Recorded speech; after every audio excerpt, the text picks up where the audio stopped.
Pertemuan ilmiah tingkat nasional dengan tema Gastrointestinal and Hepatobiliary Disease in the Digital Age, Integrating Technology into Clinical Practice, digelar di Kota Makassar pada Sabtu 12 April 2025, merupakan kolaborasi ilmiah antara kota-kota sentra kesehatan terkemuka, yaitu Surabaya, Denpasar, Malang, dan Makassar, yang dikenal dengan sebutan SUDEMA.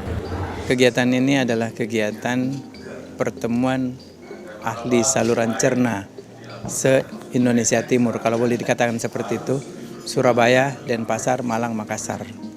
Jadi para pakar dari 3 tempat itu berkumpul bersama untuk melakukan pertemuan bersama sekaligus kegiatan ilmiah. Jadi tujuannya sebenarnya ada 3. Yang pertama untuk meningkatkan dalam hal compatibility, competitivity, dan kompetensi. Nah, itu diharapkan dapat memberikan manfaat dalam hal 3 hal. Yang pertama, pelayanan, pendidikan, dan penelitian.